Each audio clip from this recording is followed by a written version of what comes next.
Hi, I'm Jürgen Strauss, and welcome to episode 10 of the InnovaBuzz podcast. Yes, we're at episode 10, the podcast designed to help smart businesses with an interest in innovation and the Internet of Things become even more innovative.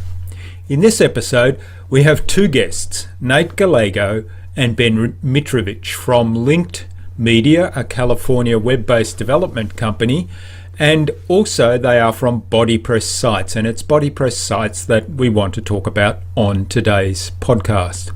So with BodyPress sites, both Nait and Ben developed essentially a turnkey solution for Beachbody fitness coaches to get a fully serviced website to take their business to a higher level. Nait and Ben describe how they've identified a very tight niche, how they've identified the need within that niche, and then delivered a solution to address that need, and delivered it in a way that it's a service that's better than anybody else is doing for that particular niche. It's another fascinating interview with a lot of great tips about focusing on your very own niche, testing, and then using the lean startup model to turn a great idea into a real solution without a lot of upfront investment. Now, this week's tip is execute. Execute. As Nait and Ben point out in the interview, great ideas are worthless if they're just on paper or in your head. You need to execute them. You need to turn them into reality. Sure, some of them won't work, but that's not failure. That's feedback on your path to success. So accept feedback as a gift and learn from it. Then develop new ideas or refine existing ones based on that feedback and execute those. Execute those as well. Now, Thomas Edison, who is credited with inventing the incandescent light globe and a lot of other things as well, very famous inventor of course, once said, "I have not failed, I've found 10,000 ways that won't work." So learnt from the things that did not work, and ultimately, of course, along the journey he found a lot of things that did work, and he may not have found those had he not executed his ideas. Now, before we meet Ben and Nait, a quick competition announcement. So this week's prize is sponsored by InnovaBuzz, where we help smart, innovative business owners who need real, tangible results from the internet transform their online presence into a business generation machine that works all the time, even when they're not working. Now, the prize is a copy of our workshop, 7 Website Design Secrets to Give You More Sales. That's a video series together with a workbook that you can work through and use to generate a proper brief for your own new website, and a resource guide. So stick around for details on how you can enter the draw to win that competition prize later on in the interview. Now, without further ado, let's get into the Innovation Hive and find out the buzz from Nait Gallego and Ben Mitrovitch. This is the InnovaBuzz podcast, helping smart businesses be even more innovative.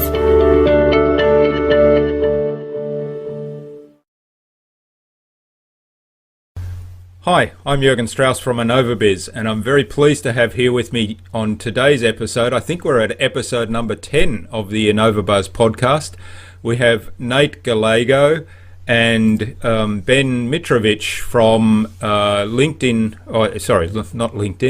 Media Solutions, and also from BodyPress sites. Now, Linked Media is a web development company who have offices in San Francisco and Santa Barbara. Ben is actually from the north of California. He just told me, on a lake near the border to Oregon. And Nait is based in Santa Barbara. Welcome to the InnovaBuzz podcast, guys. How you doing? Thank you very much for having us on. Yeah, thank you for having us. Now, before we get going on that, I'd like to announce our competition today, which is a copy of my 7 website design secrets to get you more sales video workshop. That's a series of videos together with a workbook and resources guide. So stay tuned later on in the interview where we will tell you how you can enter the draw to win that prize. So before we learn more about some of the innovative things you guys are doing at Linked Media and BodyPress, tell us something about yourselves. So what did you want to be when you were young kids? Actually, I wanted to be a scientist when I was younger, but then quickly fell in love with design. You know, I remember getting a Macintosh, like one of the first Macintoshes, and they had some simple programs on there, and started messing around with digital design and kind of took off from there as far as being kind of in the UI and UX department now at Link Media. Okay, that was Ben, right? Yeah, that was Ben, sorry. And this is Nate. I wanted to be an architect. And I always wanted to be an architect, and I liked the lines in architecture and the design of it. And actually, I flipped it. I became a computer scientist. I studied computer science in school, and that led us into developing on the web. Okay, and when did you guys meet? When did we meet? 2005. It's a funny meeting actually. Our wives grew up with each other. Oh, okay. And we always joked around because Ben was a designer and I was a developer, and we always joked about creating a business together. We had the perfect tools, and we started our business in 2007. Was it? No, was it? Yeah, maybe that. Yeah, I think so. I think we didn't start there, but we kind of fiddled around. We did a couple projects together, but not official. Yeah. And I think it was in the next year that we actually, filed for our papers to become legit, and kind of took it on, 100%. So that was 2008, was it? Yeah. Yeah. Yeah. Okay, so you've been going a little while. So how did Link Media then come about? Were you in business before that, or did you have jobs? Yeah, I started off, I went to Chico State in California and went there to be I really was into 3D animation. So you could figure I started off with some background in video and animation, and then I kind of quickly got into post-editing and motion graphics for about 5 years. Mm-hmm. And I have heavy on the motion graphics, so still doing design, but more with the motion aspect, using After Effects and all the Adobe stuff that they had, and a lot of Avid and Final Cut Pro.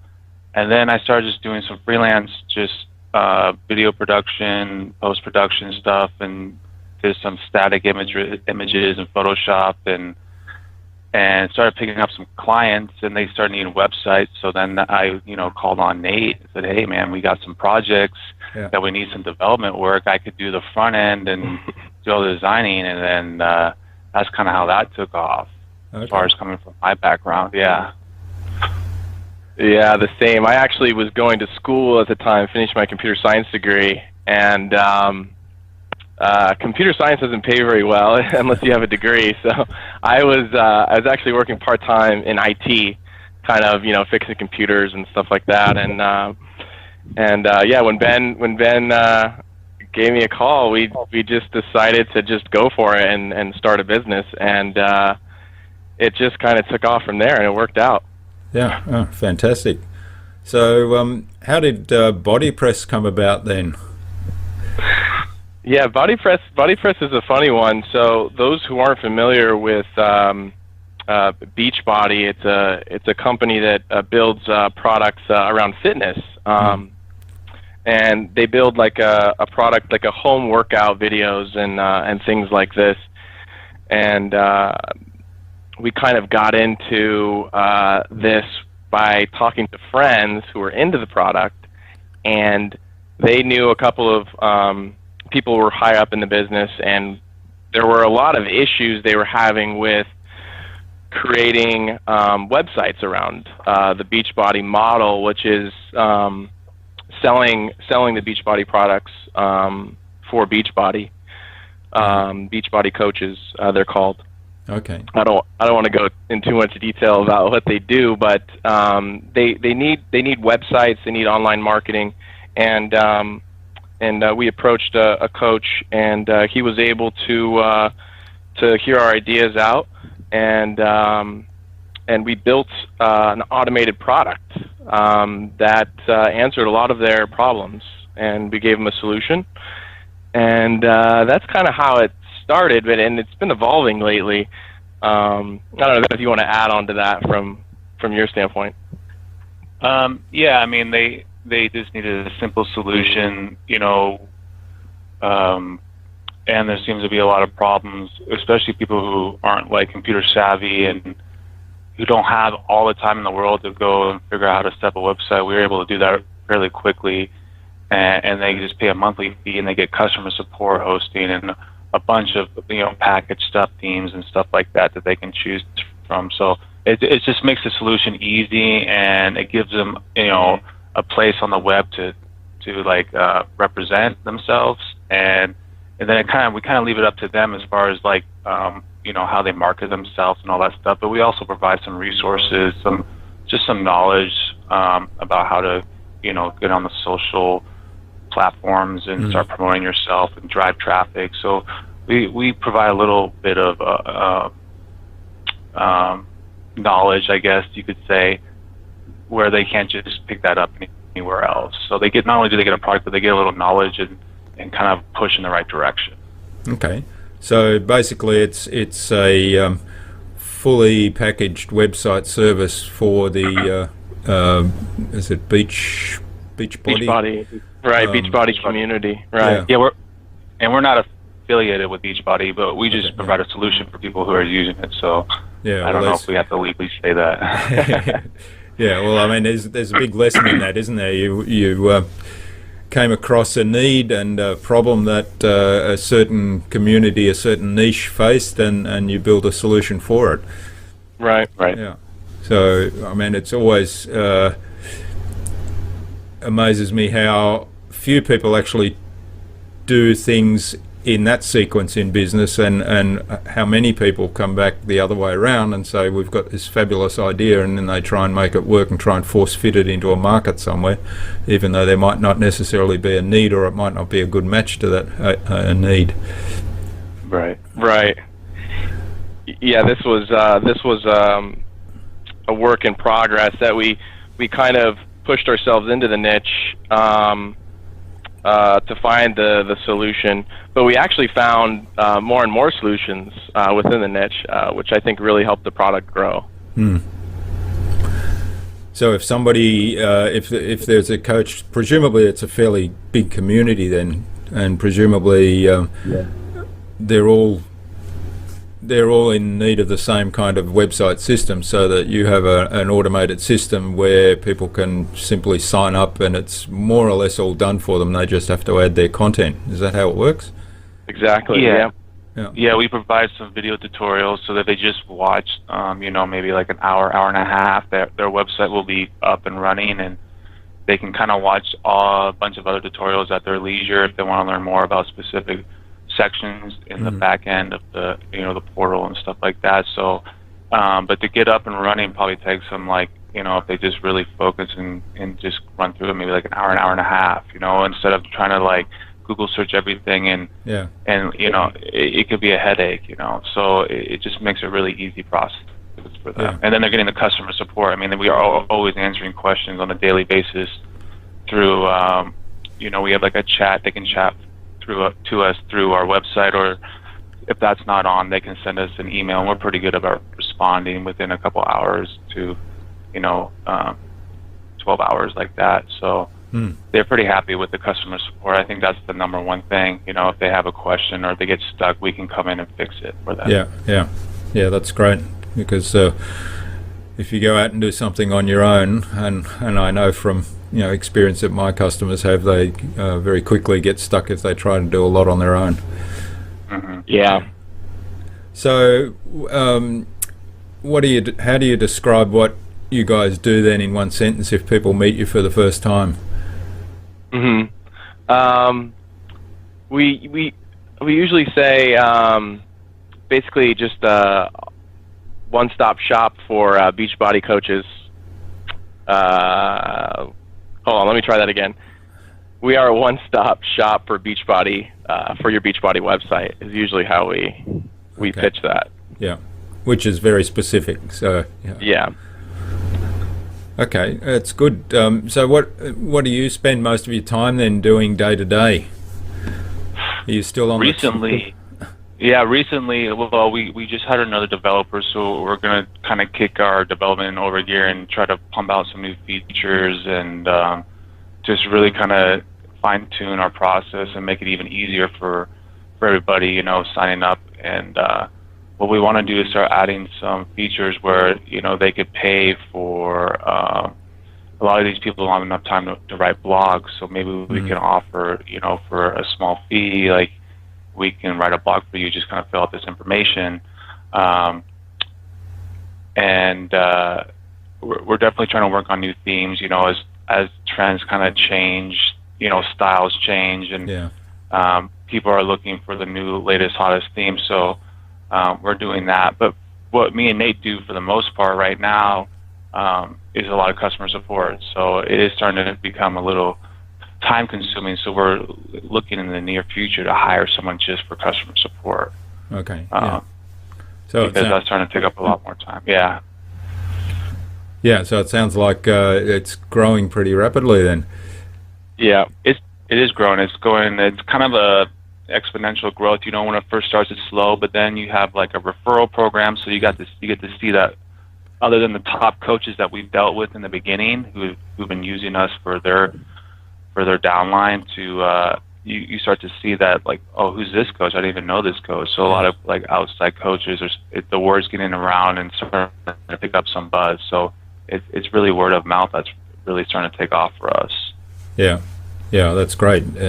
There's a couple of really nifty lessons there. Obviously, getting testimonials from clients and the power of that for growing a business, but also the challenge of most web developers, I guess, at getting content from the client. So that's clearly a need that if you fulfill that one, could really help grow the business even more. Definitely, yeah. We get a lot of requests around content. Yeah. As you know, it is hard to get content from clients. Yes, one of the biggest challenges. So, is there something that worries you about the business that keeps you awake at night? Oh yeah, everything. No. Just knowing that it could be better, and there's improvements that we need to make on it, which we are slowly integrating, right now. We're so busy with other things as well. We have other projects we're working on, so it's just trying to juggle everything and keep that moving forward. I guess is the biggest challenge, but it is moving forward, and you just have to be patient and keep your vision, in the front of your mind, and just try to reach little goals and just get it done. Yeah. So what do you? Sorry? Oh, I was just saying, not get discouraged, because sometimes you just look at the big picture and you could be, that's so much to do, and I don't even know where to start, and it's easy to kind of like, well, I don't really want to, it's so intimidating in the sense that there's all these things that need to be done, but it really does help just to take little, the small steps, and then, before you know it, it's done, and you're starting to see the, the returns on it, so yeah, just keep chugging forward. Gets a bit overwhelming at times. I remember my my kids had a music teacher once, and one of the things she said, and it kind of sticks with me quite a lot, she said, you don't eat the whole pizza at once, you eat it piece by piece. Oh, right. Nice. Yeah, definitely. Yeah, I like that. Yeah. So what do you see as the biggest challenges in building your business? I think just like we do a lot of client service as well on the side, so sometimes we'll get a little distracted with that, helping out some other companies with really big projects, kind of a one-time thing with those companies. It can be kind of distracting from, moving, putting more work into the BodyPress. But like I said, we've been expanding our company. We're hiring more people, so now we're able to take on those new client services projects, and still now being able to put work back into BodyPress to keep that thing going. So I think the hardest part is just juggling the time and trying to keep everyone happy. It seems like a lot of people have different ideas of what they want for the website, and we listen, but one idea isn't enough for us to make a huge overhaul on everything. We try to, see what everybody's saying, and then we just kind of add up, the pros and cons and make a decision on what new feature we want to add and who's going to benefit it the most, as far as like the amount of people who need it. Yeah, that's I could see that being a challenge, trying to please everybody. Right. Yeah. And I think you need to take in consideration you're not going to please everybody. When you first start, you're like, this is my baby and I want to make everyone happy, and you get overwhelmed or you get stressed out trying to make this little change that really only one or two people are asking out of a bunch, and you need to just step back and be, is this really worth my time, or should I be investing somewhere else? So, putting out surveys to kind of see where people are happy and aren't happy, and getting like a big chunk, kind of like a pie chart, and see where you really need to focus your energy, because you might be the loudest people, contacting you. It might be like one or two people on something that, the most people aren't really expressing about. So the surveys are huge to help kind of dial it in, and we kind of figure that out about, halfway through the process. We wish we would have started with that, because I think we did waste some time on some features that weren't really needed as a community for these people. Yeah, I was going to ask how you made that decision, or how you make decisions on what new features to bring in and so on. So that's great. So a lot of surveys.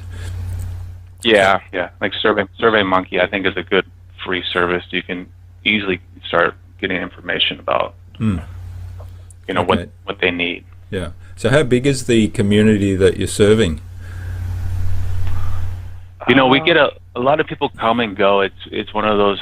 So I would say we've had a total of maybe 600 come through, but we're probably about 250 strong right now and growing. As they come and go. So there's a lot of turnover, but the people that are legit and take their business seriously, they stick because they like the service. A lot of people kind of come in there and they do try it out for a couple of months, and they decide they don't want to go into that business, the Beachbody business. Okay, yeah. So naturally they're just going to quit. They're not going to want to pay for a website they're not utilizing.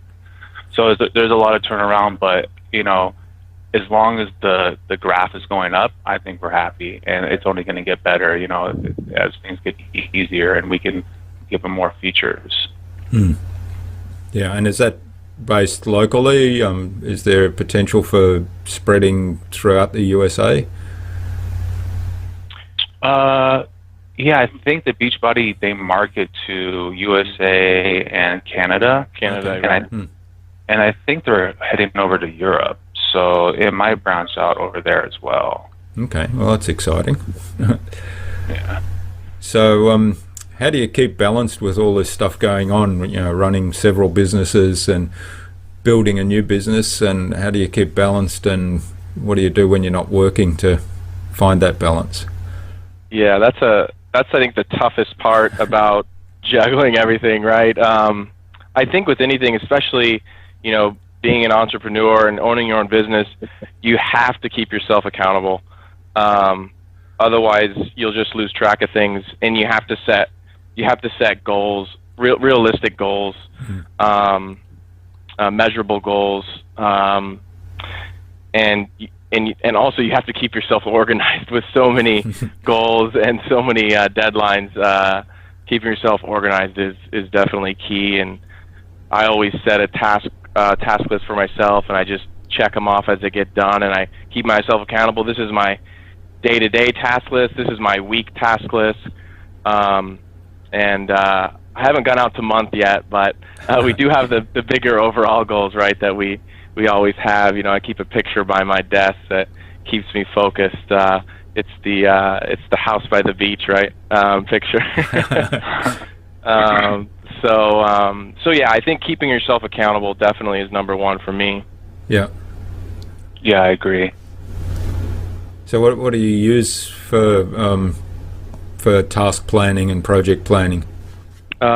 We use Podio. It's a great service. Yeah. It's a free service. I believe it was developed in Europe, and then Citrix, GoToMeeting, Citrix Online bought them. That's right. Yeah. So it's great. It's a free service. It's very robust and easily customizable. We went through a lot of project management systems, and we found that a lot of them were great, but there were just a few things that we were needing a little bit more of, and so Podio just worked really well for us. Yeah. So did you customize it, build custom apps and things for your need? Yeah. We built some custom apps, and we set them up, and they're working. It's working so far. We have used also Asana in the past, which we do like. It's a little more simple, but we're still using Podio day to day. And then also we use Google Docs, which is now, I guess, Google Drive. Yeah. So we also use that, which is great. Yeah. So those are two main tools.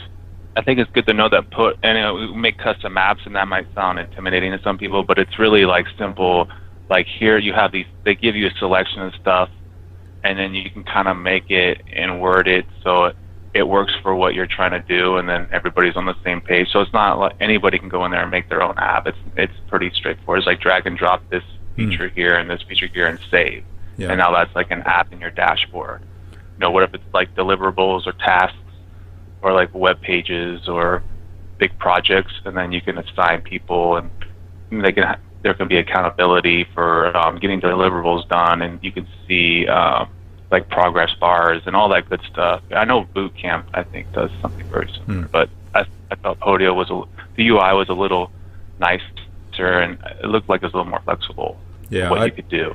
I played with it for a little while with our team, and one of the things I really liked about it was the social interface on there. So it was a little bit like Facebook, and it alluded to the commenting. So if one of the team members made a comment or asked a question, it kind of encouraged that interaction, which is great for a remote team. But right. there are a couple of things that we needed at the time that Podio didn't have, so we ended up not going with it.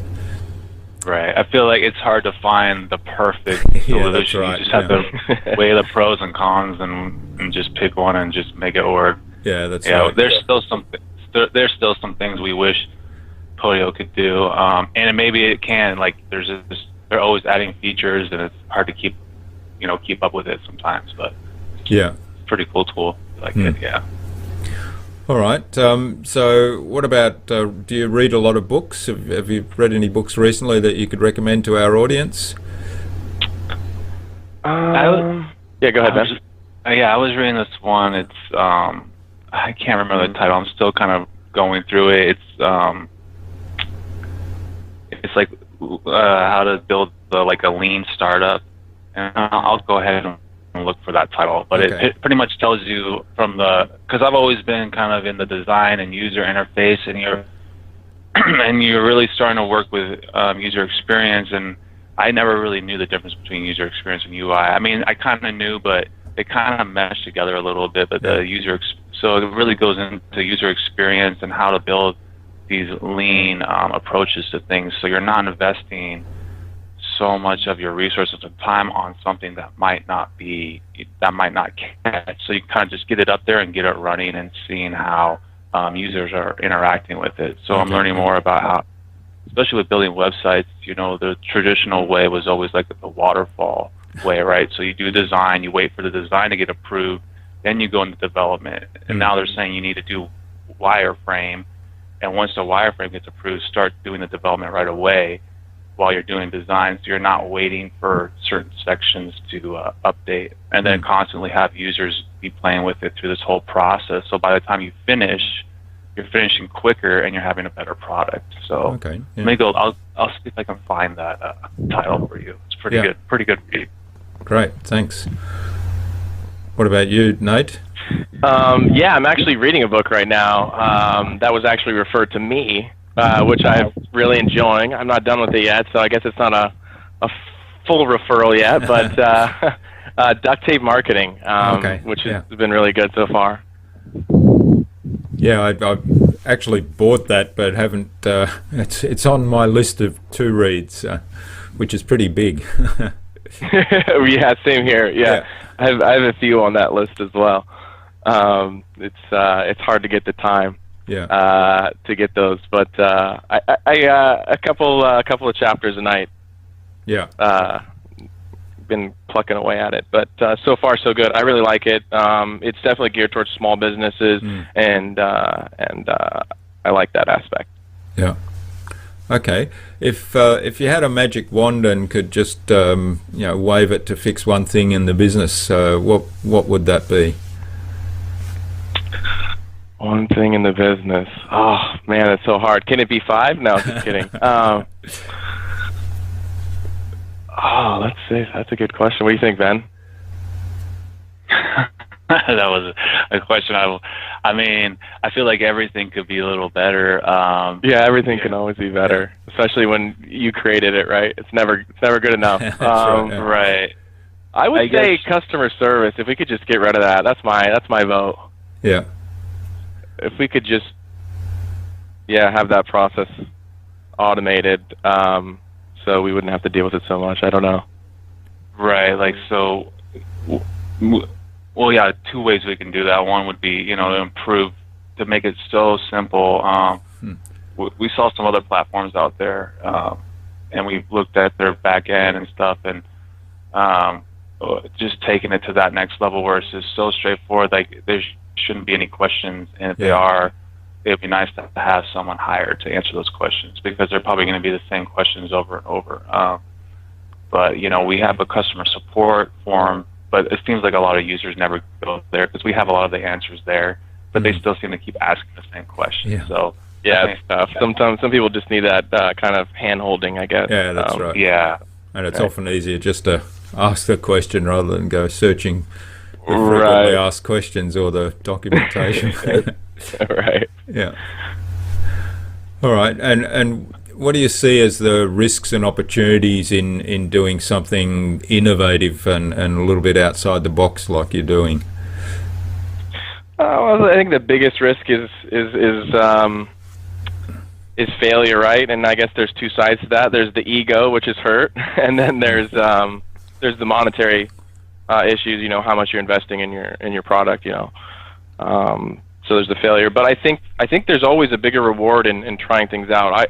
I'm a big believer in everything's a good idea. If you have the means, if you can build it lean, try it out, do it. Because if you don't do it, it'll never happen, and you never know if it was going to be a good idea or not. That's right. Yeah. Right. And you always learn something you could take from it, and the next project is always going to benefit from it. So just do it, even if you're just like dreading it, you're afraid, or you're not sure. Just go ahead, do it.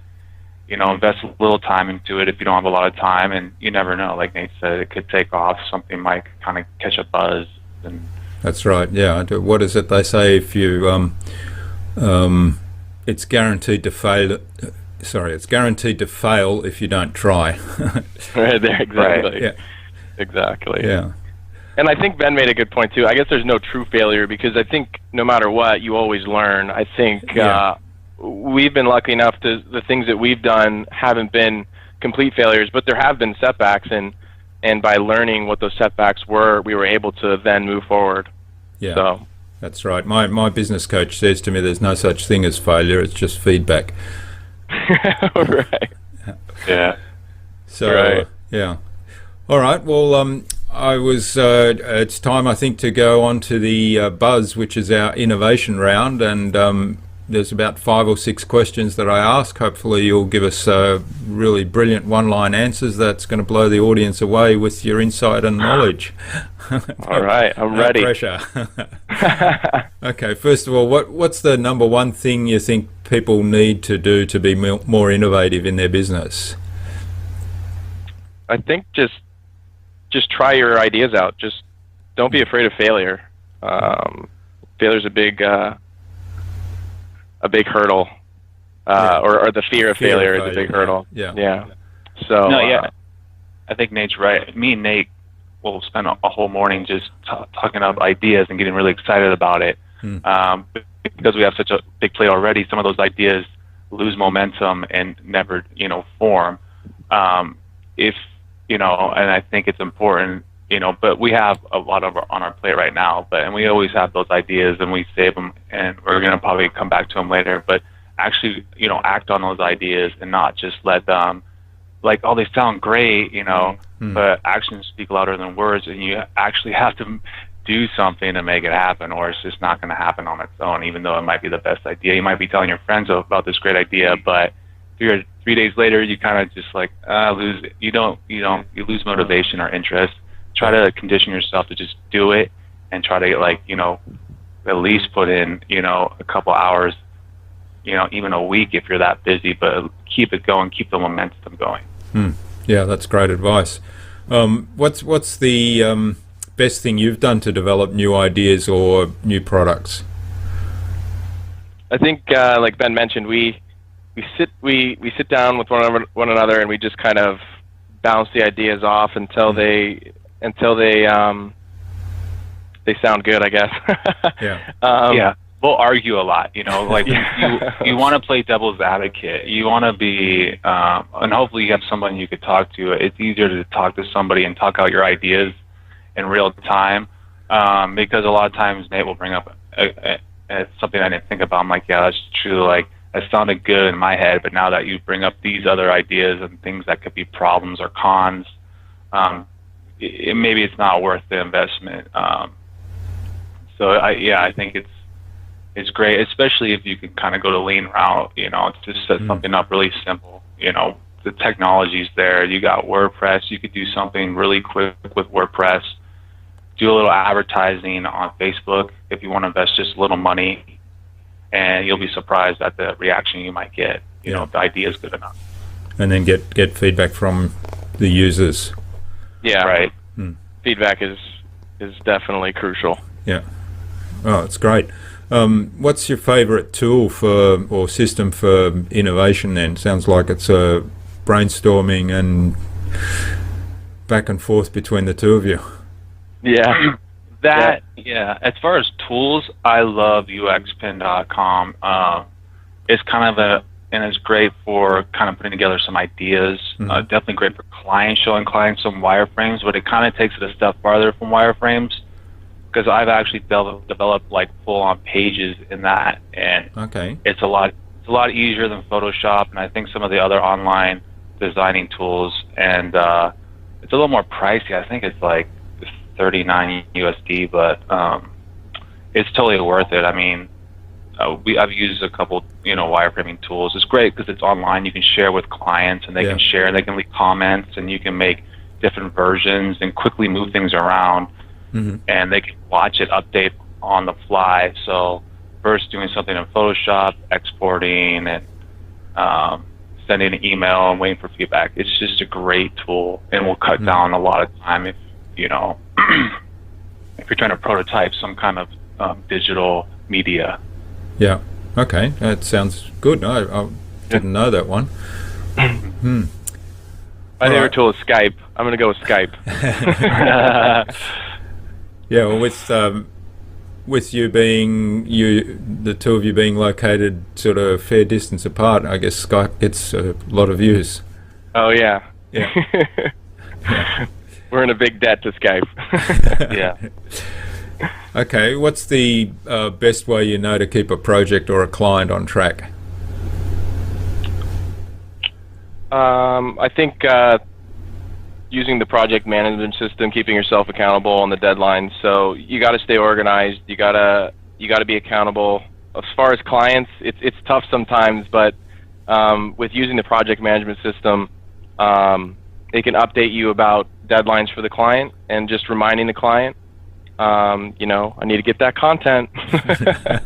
Yeah, I think, and like a little baby threat, saying like, if we don't get this content by this date, we're not going to be able to meet the deadline that we agreed to. And and then you got to let them know up front, like, we need to have this content by this date, or we can't meet the deadline, because they just seem to think that content's not going to take that long to put together. Yeah.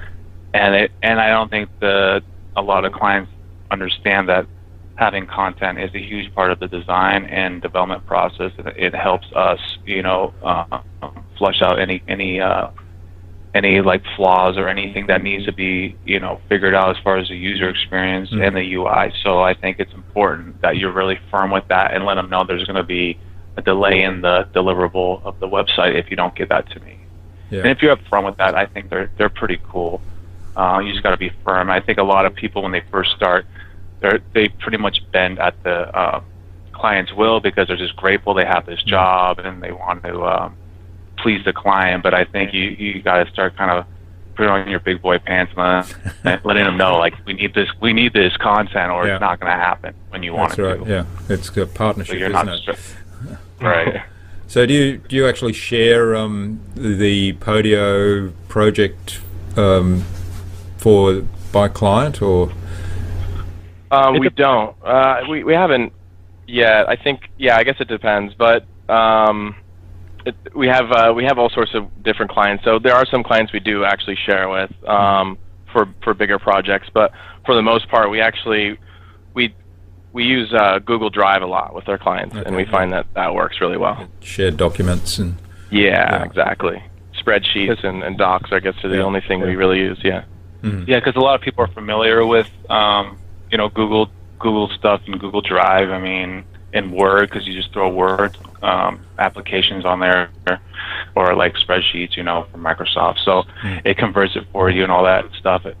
So that's great. But as far as Podio, sometimes you would have to teach a client, and it's just easier not to. Like, there's a couple clients that we're ongoing with, so you know, it's worth it to teach them if you're going to be an ongoing client.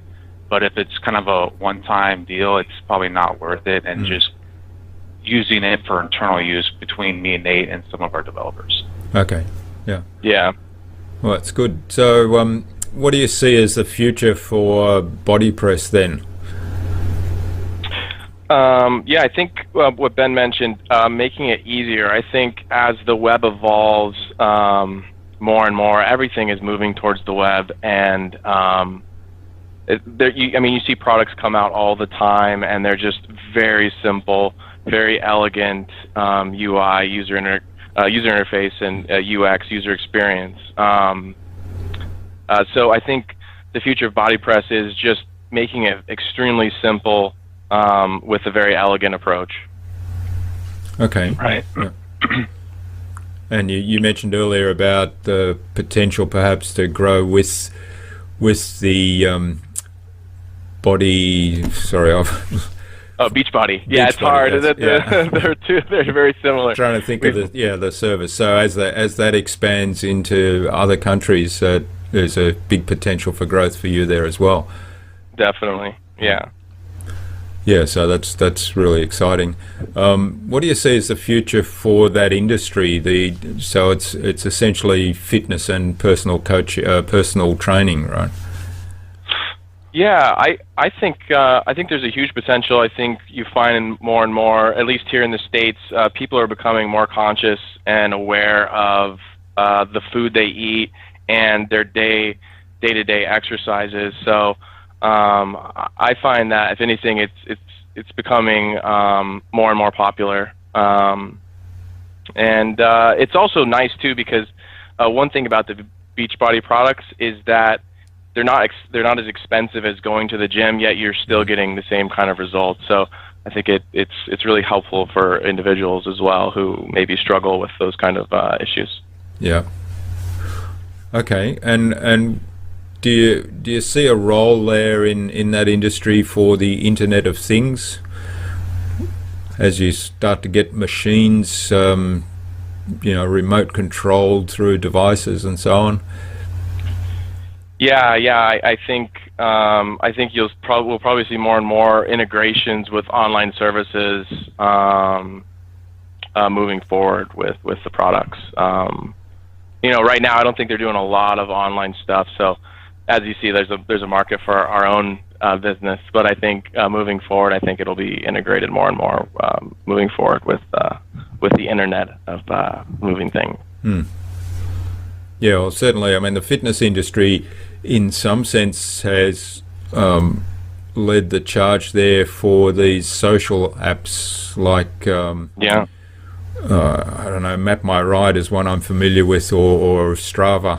Strava, yeah. Strava's a great one. Yeah, which you basically record your activity, whether that be a run or a cycle, and upload it to the internet and share it with your friends and buddies and compare times on various segments and so on. So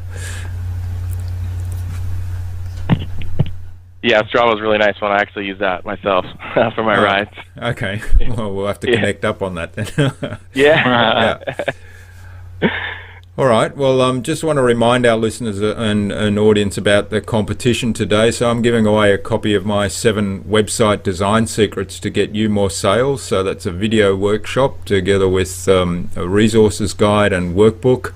Now, what we'd like you to do to go into the draw to win that is leave a comment under the video and tell us some of the innovative ways that you've used the internet, or innovative products perhaps that you've used on the internet related to this area. So personal coaching, personal training, or fitness, and that might be things like Strava, although we'd like you to actually show us an innovative use of those tools that everybody knows about, or if you have a contribution, something that perhaps isn't as widely known, then we'd love to hear about that as well, and perhaps that gives Nathan and Ben some new ideas going forward for BodyPress. And I'll get Nait and Ben to come by in a couple of weeks and award the prize. Awesome. So that sounds great. Yeah, good. So wrapping up, guys, what's the number one piece of advice you'd give to any business or business owner that wants to be a leader in their field and in innovation?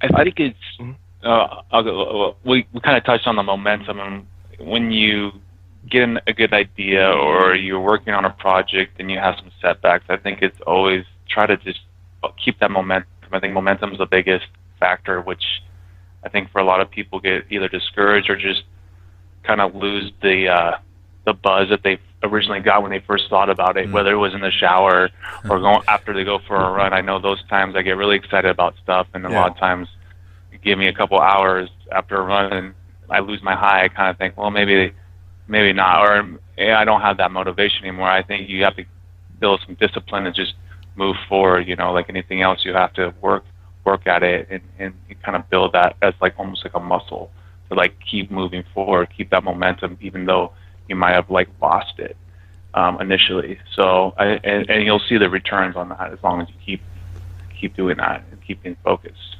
Mm-hmm. And Nait? Yeah. I think position yourself as the top individual in your industry. Keep working at it. It doesn't happen overnight. We've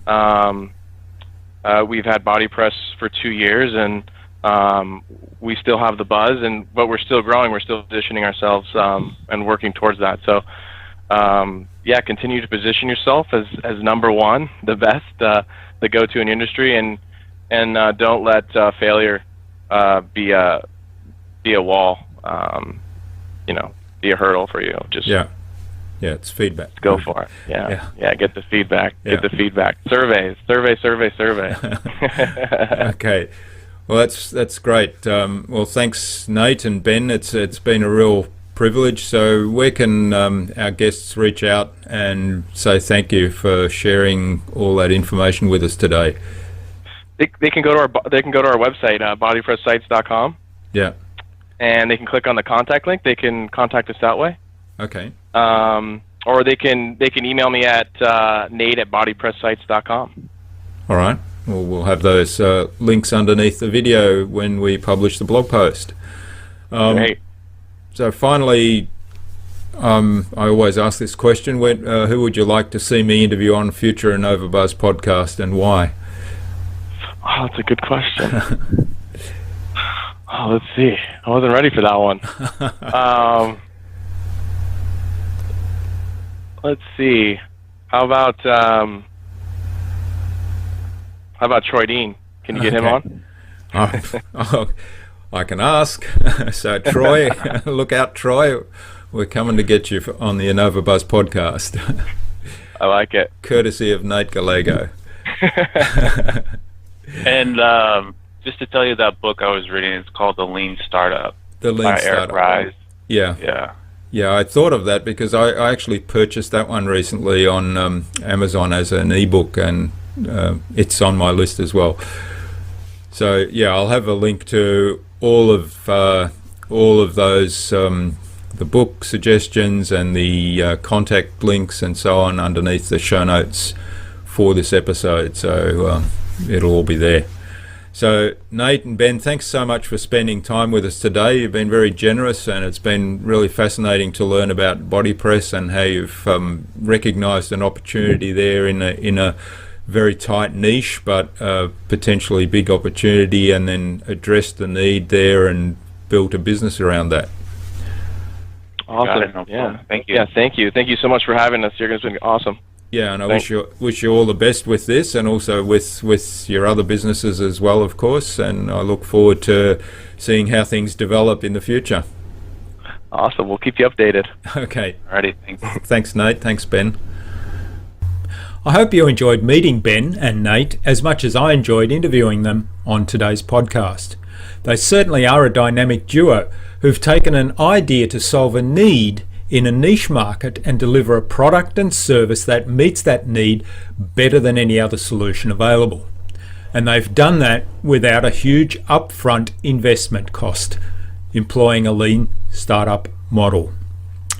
Of course, you can subscribe to the InnovaBuzz podcast over on iTunes or on Stitcher so that you'll never miss a future episode.